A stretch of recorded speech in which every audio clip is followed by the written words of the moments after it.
Assalamualaikum warahmatullahi wabarakatuh. Rabbana auzi'na an nashkura ni'mataka allati an'amta alaina wa ala walidina wa an na'mala salihan tardah wa adkhilna bi rahmatika fi ibadika salihin. Mari kita lanjutkan tentang bab ridha, sabar dan qanaah. Wa amma fadlus sabri, adapun keutamaan sabar, faqad dzukira, maka sungguh telah diceritakan fil Quran, dalam Al-Quran, fi naifin wa tis'ina maudhi'an, di atas 90 ayat, jadi 90 lebih ayat menceritakan tentang fadilah sabar. Wa dhafa aktsara darajat wal khairat ila sabri, dan Al-Quran, Allah subhanahu wa ta'ala mengaitkan aktsara darajat, tingginya derajat seseorang, wal khairat, dan banyaknya kebaikan seseorang, ila sobri, kepada sobar. Tidak sedikit ayat Al-Quran yang menceritakan tentang fadilah kesabaran ini, itu maksudnya, dan mengaitkannya kepada sabar ini. Seseorang yang memiliki jiwa sabar itu akan ditinggikan derajatnya dan akan mendapatkan banyak kebaikan. Wa ja'alaha samaron lahu, bahkan kebaikan-kebaikan itu, derajat-derajat itu yang sangat tinggi yang Allah berikan adalah merupakan buah daripada hasil kesabaran. Ya, buah itu ya hasil dari sabar itu. Al-Quran bercerita bagaimana mulianya para nabi dan para rasul, dari mulai Nabi Adam alaihissalam, Nabi Nuh, Nabi Ibrahim, Nabi Lut, Nabi Ishak, Nabi Ismail, Nabi Musa, Nabi Isa, termasuk junjungan kita Nabi besar Muhammad sallallahu alaihi wasallam, bisa mendapatkan derajat yang paling mulia, paling tinggi di sisi Allah, bisa mendapatkan berbagai macam bonus dan kebaikan dari Allah. Itu berkat kesabaran mereka semua. Wa jama'as sabirina baina umurin lahum, dan Allah mengumpulkan orang-orang yang sabar baina umurin, di antara berbagai urusan, lam yajma'ha li ghairihim, yang tidak terkumpul untuk orang yang tidak bersabar. Faqala ta'ala, seperti yang difirmankan Allah dalam Al-Quran surat Al-Baqarah, yang ayatnya ini sebelumnya adalah ayat tentang idza asobat musibah qalu inna lillahi wa inna ilaihi raji'un. Dilanjutkan, ulaika alaihim salawatum mir rabbihim wa rahmatun wa ulaika humul muhtadun. Al-Baqarah 157. Ulaika, orang-orang yang sabar itu, alaihim, bagi mereka, salawatun, ada kehormatan, kemuliaan, mir rabbihim, dari Tuhan mereka, wa rahmatun, dan kasih sayang, wa ulaika humul muhtadun, dan mereka juga orang-orang yang diberikan petunjuk oleh Allah. Fal huda war rahmah was salawat majmu'atun lis sabirin. Hidayah, petunjuk dari Allah, rahmat, kasih sayang dari Allah, salawat, penghormatan dari Allah, majmu'atun, itu terkumpul semua lis sabirin, bagi orang-orang yang sabar. Jadi wa jama'as sabirin baina umurin lam yajma'ha li ghairihim, dan ini tidak pernah diberikan oleh Allah kepada orang yang tidak bersabar. Adanya hidayah dan taufik Allah, adanya rahmat dan kasih sayang Allah, adanya penghormatan dan kemuliaan yang Allah berikan baik di dunia maupun di akhirat, itu majmu'atun lis sabirin, terkumpul semua diberikan kepada orang-orang yang sabar. Ini fadilah sabar luar biasa. Wastiqsa'u jamil ayati fi maqamis sabri yatul, sedangkan kisah tentang semua ayat yang bercerita tentang makom orang yang sabar itu panjang sekali. Artinya tidak cukup diceritakan dalam kitab ini bagaimana ayat-ayat Al-Quran bercerita tentang makom orang-orang yang sabar, dari mulai para nabi, para rasul, para awliya illahi ta'ala, para salafus salihin yang diberikan derajat yang tinggi oleh Allah adalah samroh atau buah atau hasil dari kesabaran mereka. Sabar seperti yang kita tahu ada 3. As-sabru ala ta'ah, sabar menjalankan taat. Ya, mereka semua mendapatkan derajat yang tinggi, yang paling mulia di sisi Allah, mendapatkan keistimewaan dari Allah karena mereka bersabar selalu dalam menjalankan taat. Ruku' dan sujud, siangnya puasa, malamnya tidak tidur, kemudian selalu merasa diperhatikan oleh Allah alias muraqabah, kemudian menjalankan semua ketaatan itu dengan penuh kesabaran. Nggak ada yang grundel-grundel dalam hati. Duh, aing mah karakep bieu salat zuhur geus asar deui wae, nya meureun salat zuhurna jam 2:30 tuh da oge. Ya pantes saja. Yang kedua, sabar ketika kita harus meninggalkan maksiat. Sabar untuk tidak ghibah, sabar untuk tidak hasud, sabar untuk tidak zalim, sabar untuk tidak aniaya, sabar untuk tidak menipu, sabar untuk tidak berzina, tidak berjudi, sabar tidak menyakiti perasaan orang lain. Itu sabar yang kedua, sabar untuk meninggalkan maksiat. Dan yang populer juga as-sabru 'indal musibah, sabar ketika mendapatkan musibah. Dalam Ibnul Qayyim, seorang sufi kita, menceritakan definisi sabar itu adalah, qala Ibnul Qayyim, as-sabru huwa habsul lisan 'anis syakwa. Orang yang bersabar itu ketika mendapatkan musibah, dia tidak pernah curhat melalui lisannya, melalui tulisannya, melalui jari-jarinya sekarang, ila ghairillah, kepada selain Allah. Jadi nggak pernah dia cerita, aduh aing teu boga duit aing mah euy. Orang yang sabar tidak pernah menceritakan keluh kesah hidupnya itu kepada siapapun kecuali kepada Allah. Jadi kalau kita curhat kepada orang, duh saya arek curhat lah, kababaturan sugan we ente meuna mere bisa mere solusi. Naon sih? Ya eta saya loba hutang euy. Coba budak rek kuliah. Aduh, jabaina keur ngabangun imah. Itu tandanya orang yang gak sabar itu. Kalau kita punya penyakit, nah terus dibicarakan kepada orang lain, ngomong sana, ngomong sini, saya lagi sakit gigi dan lain sebagainya, itu tandanya orang yang gak sabar. Orang yang sabar itu habsul lisan 'anis syakwa ila ghairillah, tidak pernah curhat kecuali hanya kepada Allah Subhanahu wa taala. Itu Ibnul Qayyim. Kemudian ada masalah keluarga, misalnya lagi kurang mesra dengan istrinya, kerpas saya ayo nulis di Facebook, diupload di Facebook, dasar awe buang kawarah, kurang ajar, ngurus tunjung, hermah dawer, katambah demes, jebleh, hirup deh. Istrinya dikata-katain di depan umum, dibaca oleh ribuan orang melalui Facebooknya itu. Saya tanya, Anda punya masalah dengan keluarga, kemudian curhat kepada orang lain, apakah orang lain itu bisa memberikan solusi? Enggak. Paling ngejebean, punya utang, ngomong kepada orang lain, apalagi di-upload di Facebook. Apakah orang yang di Facebook bisa bayarin utang kita? Enggak. Terus kepada siapa kita harus curhat? Hanya kepada Allah.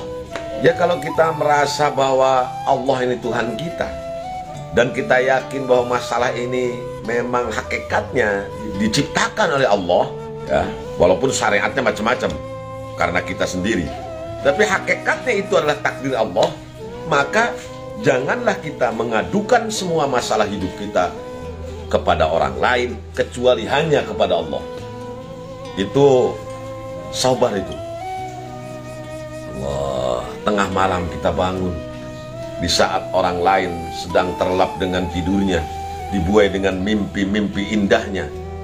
Setelah bangun malam, tahajud, pegang tasbih, baca istighfar 100, baca la ilaha illallah 100, baca salawat 100, kemudian berdoa, Allahumma lakal hamdu anta qayyumus samawati wal ardi wa man fihinna, sambil berurai air mata, lalu ngomong dengan bahasa kita, bahasa Indonesia.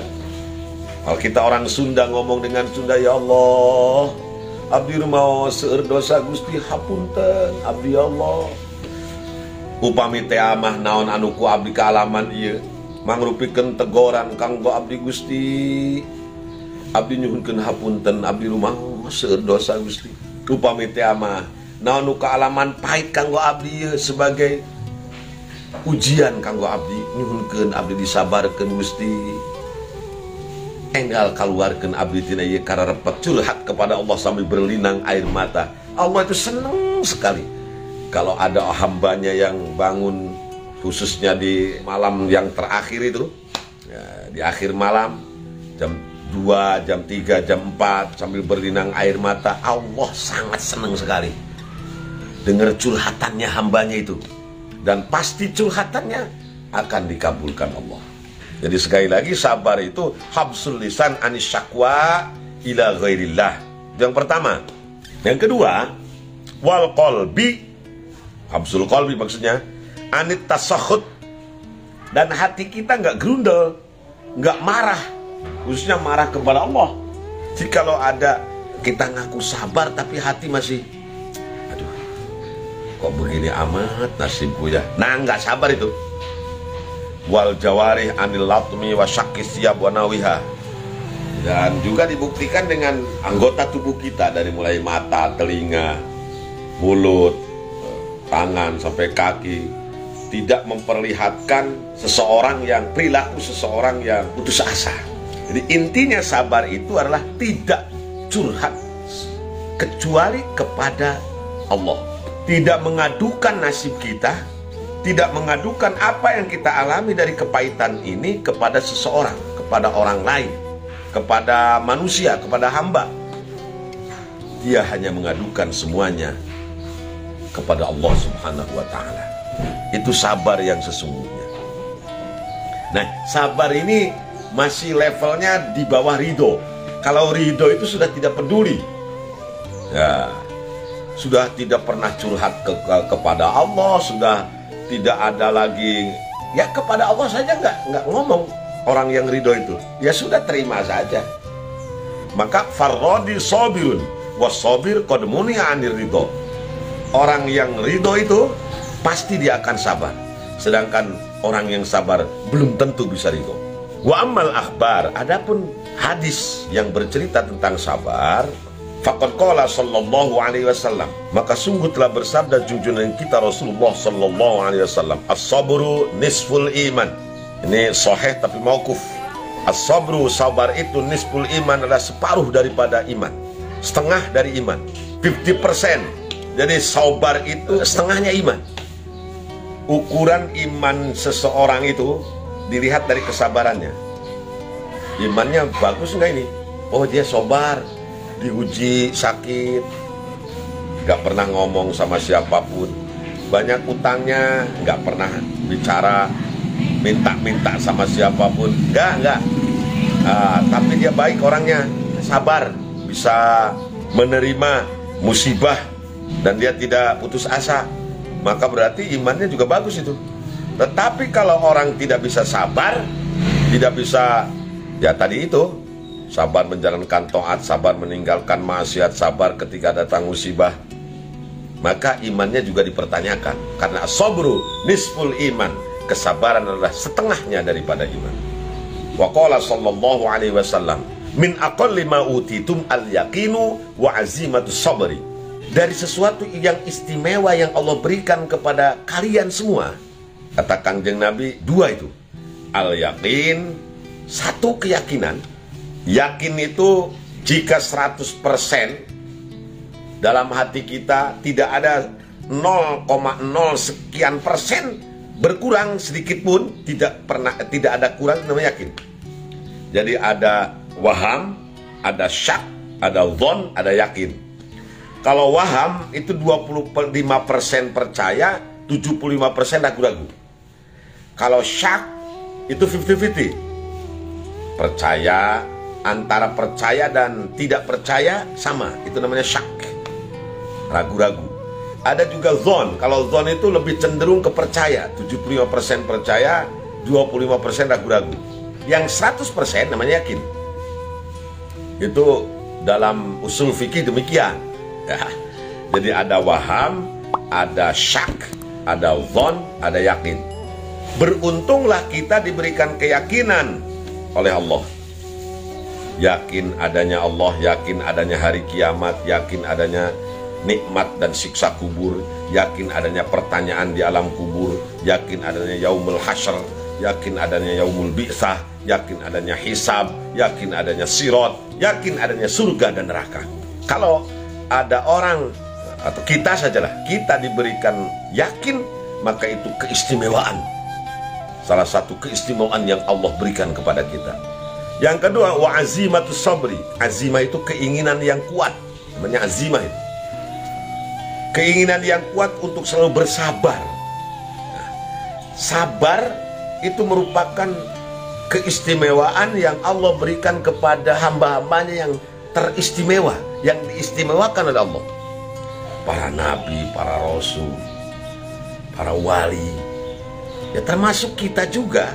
Kalau ingin punya keistimewaan dari Allah, ya berusaha untuk sabar.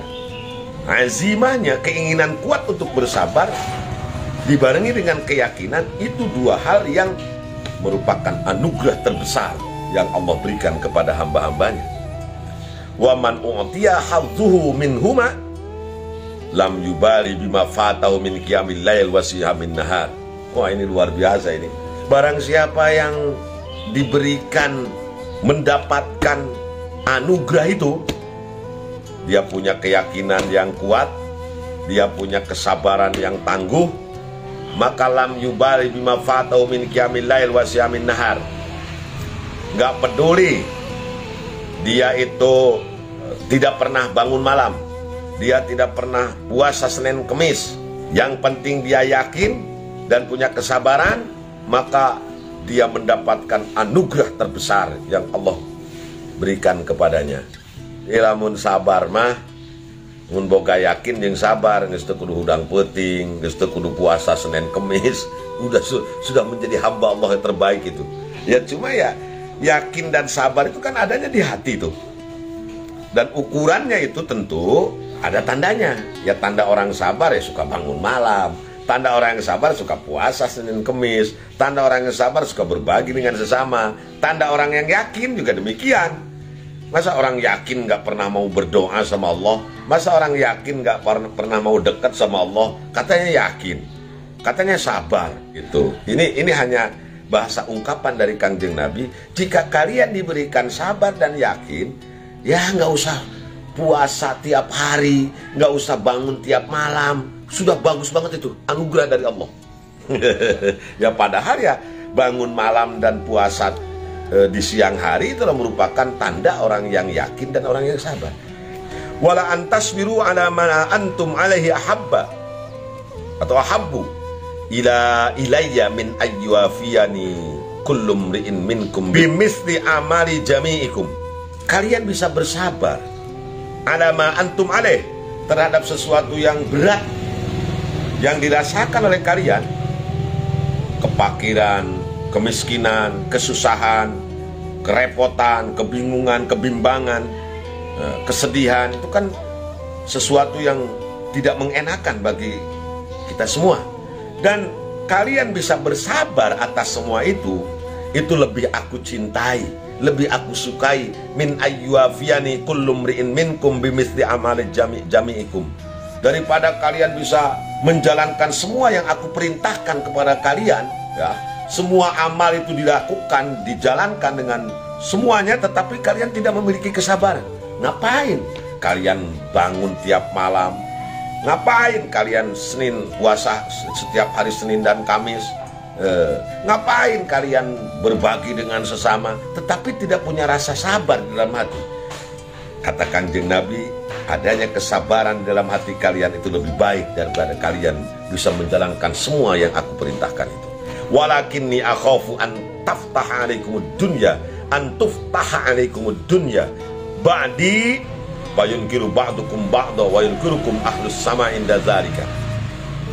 Yang aku takutkan justru jika kalian dibukakan oleh Allah dunia, ba'di setelah aku nggak ada, kalian diberikan dunia, punya mobil mewah, punya rumah megah, punya jabatan tinggi, punya sawah luas. Antuftah alaikum dunya fayunkiru ba'dukum ba'da wa yunkirukum ahlus sama inda zalika. Mengingkari itu apa ya? Menangkal sebagian di antara kalian kepada sebagian yang lainnya, dan menangkal kepada kalian, tidak menerima. Artinya diberikan jabatan yang tinggi, diberikan harta yang banyak, tetapi di antara kalian sendiri tidak diterima. Kehadiran kalian itu justru diingkari, ditangkal. Apalagi wayunkirukum ahlus sama inda dzalika. Dan tentu ketika digugat oleh orang lain tentang harta kalian, tentang jabatan kalian, tentang tahta dan kedudukan kalian, digugat oleh sesama kalian, dan tentu itu akan ada penolakan dari ahlus sama, dari para malaikat. Aku takut seperti itu. Kalian diberikan dunia yang banyak, harta berlimpah, tetapi justru kehadirannya tidak bisa diterima oleh lingkungan di sekitar. Faman sabara wahtasaba dzafara bikamali thawabihi. Barang siapa yang bersabar wahtasaba dan hanya mengharapkan ridha Allah, dzafara bikamali thawabihi, maka dia akan mendapatkan kesempurnaan dari pahala atas kesabarannya itu.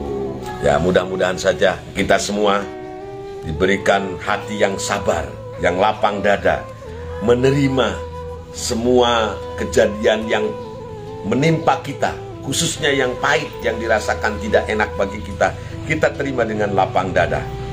Allah berikan kesabaran, Allah berikan keyakinan, Allah berikan hati kita yang ridho, yang Allah juga berikan qanaah dalam hati kita, maka insya Allah kita termasuk orang-orang yang mendapatkan anugerah yang tak terhingga. Min aqalli ma utitum. Dari kita ini termasuk orang yang diistimewakan. Sedikit sekali orang yang diberikan keyakinan dan kesabaran yang sempurna oleh Allah Subhanahu wa ta'ala. Tetapi walaupun sedikit, mudah-mudahan kita termasuk di dalamnya. Amin ya Allah ya Rabbal Alamin. Warawa, dan meriwayatkan siapa Jabir, annahu, bahwasanya suila, ditanya siapa sallallahu alaihi wasallam, Kanjeng Nabi Muhammad sallallahu alaihi wasallam, anil imani, tentang iman. Mal iman ya Rasulullah, apa yang dimaksud dengan iman itu hai Rasul?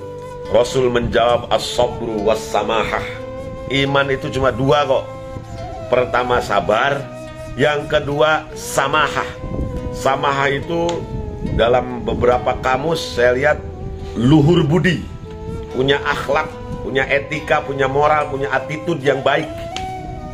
Kemudian juga samahah juga bermakna toleran. Toleran itu saling menghargai, walaupun berbeda suku, ras, bahasa, keturunan, agama. Ya. Kemudian dermawan. Jadi samahah itu bisa toleran, bisa dermawan, bisa luhur budi. Jadi iman itu intinya itu sabar dan samahah. Kalau orang sabar, kemudian berbudi pekerti yang baik, yang luhur, toleran, dermawan, ya sudah, berarti imannya bagus. Tetapi kalau dia tidak memiliki kesabaran, dia tidak memiliki attitude yang baik, tidak bermoral yang tinggi, maka keimanannya diragukan. Wa qala aidan, dan bersabda lagi junjungan kita Rasulullah sallallahu alaihi wasallam, as-sabru kanzun min kunuzil jannah. Sabar itu adalah salah satu gudang dari gudang-gudang yang ada di surga. Jadi kalau kita ingin memiliki gudangnya surga, ya harus punya sabar. Tanamkan kesabaran dalam hati kita. Sekali lagi, sabar yang dimaksud adalah seperti yang disampaikan oleh Ibnu Qayyim yang kemarin saya sampaikan, habsul lisan anis syakwa ila ghairillah. Tidak pernah mengadukan nasib kita selain kepada Allah. Tidak pernah curhat kepada sesama, tidak pernah ngomong kepada siapapun kecuali hanya kepada Allah. Tengah malam bangun, kemudian berbicara tentu dengan bahasanya masing-masing. Ya Rabb, aku ini punya hutang ya Allah, sementara aku ini tidak berdaya untuk membayarnya. Tolong ya Allah, segera berikan aku jalan keluar supaya aku bisa membayar hutang-hutangku. Ya Rob, aku sedang ikhtiar. Siang dan malam aku mencari rizki, tapi kenyataannya rugi dan rugi terus. Tolong ya Allah, bukakan lawang rizkimu kepadaku ya Allah, yang halal, yang berkah. Nah, jadi curhatnya hanya kepada Allah saja. Wasu'ila, dan ditanya lagi marrotan. Kanjeng Nabi marrotan suatu ketika, mal iman. Apa yang disebut dengan iman? Faqala, beliau menjawab, as-sabru, lagi-lagi sabar. Iman itu ya sabar. Ya kalau nggak sabar ya dipertanyakan keimanannya. Kalau Anda mengaku iman ya harus sabar. Sabar menjalankan taat, sabar meninggalkan maksiat, dan sabar ketika mendapat musibat. Ya. Wa hadza yushbihu qaulahu sallallahu alaihi wasallam al-hajju Arafah. Yang dimaksud oleh Kanjeng Nabi al-iman as-sabru itu mirip-mirip dengan sabdanya beliau al-hajju Arafah. Haji itu ya wukuf di padang Arafah. Jadi kalau Anda baru umroh, mohon maaf ya, jangan pengen dibilang haji, karena umroh nggak ada wukuf di padang Arafah. Baru umroh sudah masang di status WA-nya, di kartu namanya KH Mustafa, padahal baru umroh, belum haji. Umpamanya itu juga umrohnya dikasih orang lain, ya mohon maaf Ustadz, al-hajju Arafah. Haji itu intinya wukuf di padang Arafah.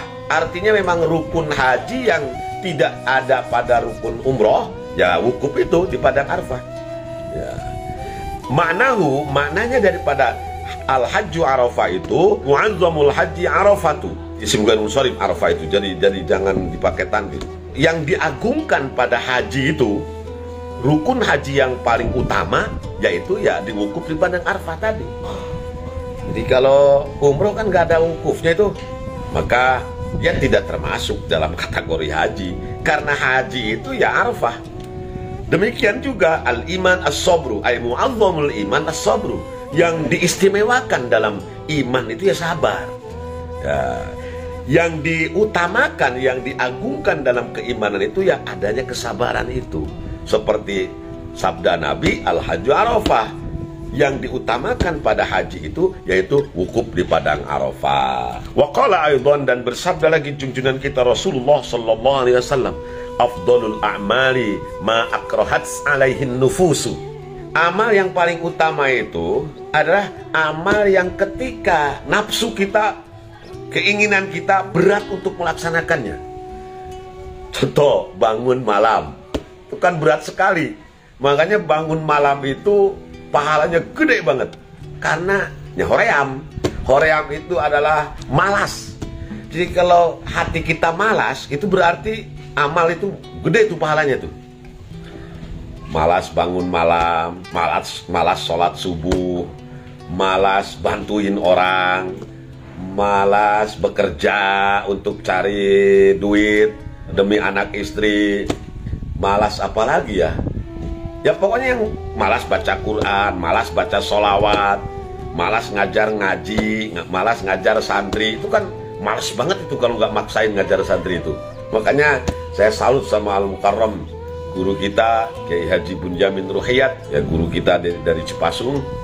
Beliau ini kalau nggak sakit pasti ngajar, secapek apapun, ya walaupun capek beliau pulang dari mana-mana, yang penting sehat pasti ngajar. Saya dan Ki Udin saksinya itu.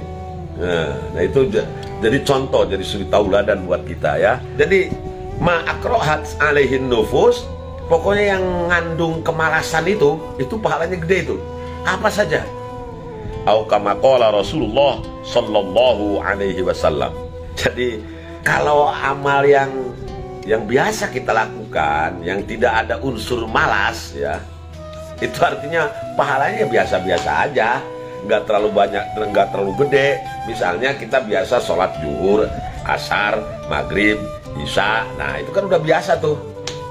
Artinya udah jadi kebiasaan sejak kecil ya sudah tidak malas lagi, enjoy ya. Jadi pahalanya biasa-biasa aja. Tapi kalau bangun malam, itu sholat subuh berangkat ke masjid untuk berjamaah, males banget kan? Itu berarti kalau suatu amal ada malas dalam hati, ada sanghek dalam hati, itu berarti gede pahalanya itu. Afdalul a'mali ma akrahat alaihin nufusu.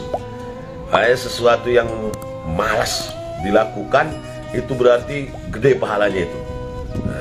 Wakilah dan diceritakan, auha memberikan wahyu siapa Allah Ta'ala ila Daud alaihissalam, kepada Nabi Daud alaihissalam. Nabi Daud ini ya nabi, ya raja, wilayahnya luas ya. Hampir seluruh jazirah Arab itu masuk kerajaannya Nabi Daud alaihissalam. Beliau adalah ayahanda dari Nabi Sulaiman alaihissalam. Kalau Nabi Daud ini punya kelebihannya, mukjizat yang Allah berikan kepada beliau itu adalah bisa melelehkan baja begitu tebal ya, atas izin Allah dengan sangat mudah ditaklukkan oleh Nabi Daud alaihissalam. Nabi Daud ini ahli strategi perang. Beliau adalah pencipta pertama baju besi untuk perang. Dan itu ditiru oleh para pengikutnya setelah beliau. Sampai sekarang pun ya, yang disebut dengan rompi anti peluru itu diilhami oleh karya besarnya Nabi Daud alaihissalam. Allah Ta'ala ila Daud alaihissalam, Allah memberikan wahyu kepada Nabi Daud alaihissalam begini, takhallaq bi akhlaqi wa inna min akhlaqi anni anas sabburu. Anni anas sabburu, ana as-sabburu. Allah mewahyukan kepada Nabi Daud, takhallaq, hai Daud, berakhlaklah engkau, bi akhlaqi, dengan akhlakku, wa inna min akhlaqi, dan ketahuilah bahwa sesungguhnya sebagian dari akhlakku, anni, sesungguhnya aku, ana, aku ini as-sabburu. Salah satu asmaul husna itu as-sabbur. Salah satu hasil bahsul masail PWNU Jawa Timur tahun berapa, 90-an ya, saya baca dalam sebuah media NU bahwa haram hukumnya kita mengidopatkan nama anak, nama kita, nama orang kepada selain Asmaul Husna. Misalnya Abdun diidopatkan kepada Asnam, jadi Abdul Asnam ya, jadi artinya hambanya berhala. Abdun diidopatkan kepada Nukud, misalnya Abdun Nukud, jadi hambanya uang. Kemudian Abdun diidopatkan kepada dunia, Abdul Dunya, haram itu. Jadi Abdun ini khusus diidopatkan hanya kepada Asmaul Husna. Abdul Rahman, Abdul Ghafur, Abdul Syakur, Abdul Sabur. Nah ini ya. Kemudian apalagi Abdul Rahim, Abdul Hayy, ya, Abdul Qayyum. Ya pokoknya kepada Asmaul Husna saja. Jangan kepada selain Asmaul Husna. Menurut Bahsul Masail ulama di PWNU Jawa Timur, hukumnya mengidopatkan Abdun kepada selain Asmaul Husna hukumnya haram. Ya, As-Sabbur ini termasuk Asmaul Husna. Apa itu As-Sabbur? Tidak tergesa-gesa dalam menurunkan siksa. Jadi maha penyabar Allah itu. Yang maknanya maha penyabar, Allah itu tidak gampang nurunin siksa. Orang dosa sedikit langsung misalnya ngejendol di jidatnya. Orang nggak sholat asar ganti ngejendol di pipi kirinya. Orang nggak sholat maghrib langsung ngejendol di pipi kanannya. Umpamanya ini. Nah itu nggak seperti itu Allah itu. Tapi Allah itu as-sabbur, tidak tergesa-gesa memberikan siksaan kepada hambanya. Ditunggu sampai hambanya mau bertobat. Ditunggu sampai hambanya itu sadar, menyadari kesalahannya, dan dia mau kembali kepada Allah, bertobat kepada Allah. Nah itu maknanya as-sabbur. Itu harus jadi contoh buat kita. Jadi salah satu sifat yang Allah miliki adalah as-sabbur. Ini wahyu Allah kepada Nabi Daud. Daud, kau harus punya akhlak seperti akhlakku. Akhlakku ini asyakur, akhlakku ar-Rahman, ar-Rahim, kemudian al-Wasi', al-Jabbar, al-Qahar. Itu akhlak-akhlakku itu. Ya, termasuk as-sabbur. Berakhlaklah kamu seperti akhlakku. Di antara akhlakku adalah as-sabbur. Sabur, maha penyabar. Maknanya tidak tergesa-gesa dalam menurunkan azab, menurunkan siksa. Kita baca dalam sejarah kisah-kisah para nabi. Misalnya kaum Nabi Lut ya. Itu jarak antara Allah mengutus Nabi Lut dengan jarak Allah menghancurkan kaum Nabi Lut itu lama itu. Bukan setahun 2 tahun, tapi puluhan tahun. Nah, setelah melalui proses dakwah yang luar biasa yang disampaikan oleh Nabi Lut, dakwah dari mulai door to door, terus dikumpulkan kaumnya juga. Di depan umum beliau berpidato, wahai kaumku, tinggalkanlah sodomi itu, tinggalkan hubungan badan laki-laki dengan laki-laki, lanang karo lanang, hubungan badan antara perempuan dengan perempuan, wadon karo wadon. Itu nggak baik, nggak baik. Bukan akhlak kita itu, akhlaknya binatang. Dan termasuk di dalamnya adalah istrinya Nabi Lut sendiri. Akhirnya Nabi Lut berdoa kepada Allah, ya Allah, saya ini sudah dakwah dengan berbagai macam cara kepada kaumku, tapi kok seperti ini kenyataannya ya Allah. Jadi turunnya siksa Allah itu setelah ada peringatan itu. Demikian juga dengan Nabi Nuh alaihissalam.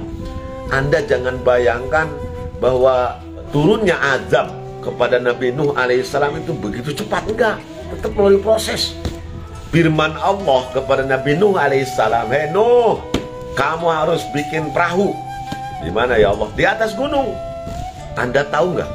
Baca dalam sejarah itu bikin perahu itu gimana caranya ya Allah? Ya kamu bikin dulu dong. Tanam dulu pohon-pohon yang gede, pohon jati, pohon mahoni, pokoknya pohon-pohon yang bagus untuk buat perahu. Ayo bikin, nanam pohon dulu. Itu kan sampai puluhan tahun baru jadi pohon yang bisa dijadikan kayu itu. Nah, kemudian setelah itu ditebang dulu. Sambil terus kaumnya itu diberikan pengertian oleh Nabi Nuh. Tidak ujuk-ujuk disuruh bikin perahu lalu Nabi Nuh beli ke material, umpamanya alat-alatnya sudah lengkap. Enggak ya, melalui proses ya lama juga. Nah, sampai jadi perahu itu kan sampai puluhan tahun itu. Bahkan ada yang mengatakan 100 tahun lebih. Nah, prosesnya sejak dari mulai diperintahkan oleh Allah sampai jadinya perahu itu kan lama itu. Nah, jadi bukan simsalabim ya. Allah itu as-sabur, maha penyabar, tidak tergesa-gesa dalam menurunkan azab, apalagi kepada kita umatnya Kangjeng Nabi Sallallahu Alaihi Wasallam yang spesial diberikan Allah kepada kita semua. Beberapa saat sebelum beliau dipanggil oleh Allah, maka beliau memohon kepada Allah. Ada beberapa permohonan, antara lain, ya Allah, tolong jangan berikan siksa kepada kaumku, kepada umatku semuanya sebelum, dan berikanlah siksa itu jangan di dunia ya Allah, jangan di dunia. Berikan kesempatan mereka bertobat ya Allah, berikan kesempatan mereka untuk sadar. Coba nggak kurang enak bagaimana kita jadi umatnya Kanjeng Nabi Muhammad Sallallahu Alaihi Wasallam. Umat Nabi yang lain membangkang perintah Allah, nabinya berdoa langsung turun azab. Ya yang saya ceritakan itu Nabi Lut, Nabi Nuh umatnya, Nabi Hud, Nabi Soleh, rata-rata. Nabi Musa juga. Sampai suatu ketika Nabi Musa ini kesal ya kepada kaumnya yang tidak mengikuti perintahnya, sampai beliau bilang, kunu qidadatan khasiin, hei kamu yang nggak ngikuti perintah saya jadi monyet semua. Akhirnya jadi monyet semua. Jadi dulu itu kontan. Masya Allah, ini umatnya Kangjeng Nabi. Coba dosa apa yang tidak dilakukan oleh umatnya Nabi, umat Kangjeng Nabi Muhammad maksud saya. Kalau dulu itu kan Nabi Lut kejahatannya hanya kejahatan seksual, Nabi Hud kejahatan ekonomi. Demikian dengan Nabi Soleh, Nabi Nuh, dan yang lain-lain itu kejahatannya hanya satu saja. Tetapi umatnya Kangjeng Nabi Muhammad semua kejahatan dilakukan. Kejahatan ekonomi, kejahatan seksual, korupsi, ya, kemudian manipulasi, nipu-nipu orang lain. Semua dilakukan oleh umatnya Kangjeng Nabi. Tapi luar biasa Rahman Rahimnya Allah, Maha Penyabarnya Allah, khususnya kepada kita umatnya Nabi Sallallahu Alaihi Wasallam, dan merupakan spesifikasi bagi kita umat Kangjeng Nabi. keistimewaan bagi umat Kanjeng Nabi. Walaupun kita banyak dosa, berbagai macam jenis dosa dilakukan oleh umat ini, umat yang sekarang ini, tetapi Allah masih memberikan kesempatan kita untuk bertaubat. Tidak ada azab yang diturunkan Allah secara massal. Semua umat Kanjeng Nabi misalnya diberikan azab semua, enggak. Hanya peringatan-peringatan kecil saja. Ya paling banter, gempa bumi, tsunami, itu juga kan hanya lokal sifatnya. Apalagi kalau gempa itu lokal sekali. Jadi Allah itu as-sabur, maha penyabar, tidak tergesa-gesa dalam menurunkan siksa. Demikian juga kita. Ikuti itu akhlaknya Allah. Ya sabar, untuk gurung gusuh lah. Segala sesuatu dipikirkan, akibatnya nanti bagaimana. Tidak gerasak gerusu gitu. Jadi orang sabar itu ya mesti sebelum bertindak itu dipikir terlebih dahulu. Tuh ngomong kena kesel ke anak, gua prot dicabokan, kesel ke murid, ke santri, wah ditonjokkan. Enggak seperti itu, tapi diberikan kesempatan sadar supaya mereka sadar. Ini saya kayak ini saya anak-anak santri saya kemarin nggak ngaji. Kalau menurut nafsu saya pengen namparin satu persatu, ya karena mereka dititipkan orang tuanya kepada saya, tetapi mereka nggak ngaji. Tapi ya kita berusaha untuk sabar. Ya sudah saja, dikasih pelajarannya seperti itu. Bersih-bersih ya, kerja bakti bersihin tomberan, solokan air biar lancar. Gitu. Itu saja yang dapat saya sampaikan. Kurang lebihnya mohon maaf. Yang benar datang dari Allah, yang salah datang dari kebodohan saya. Semoga Allah mengampuni dosa kita semua. Khidma sofa wa da'ma kadar wal afu minkum wallahul muwaffiq ila aqwamit thariq. Wassalamualaikum warahmatullahi wabarakatuh.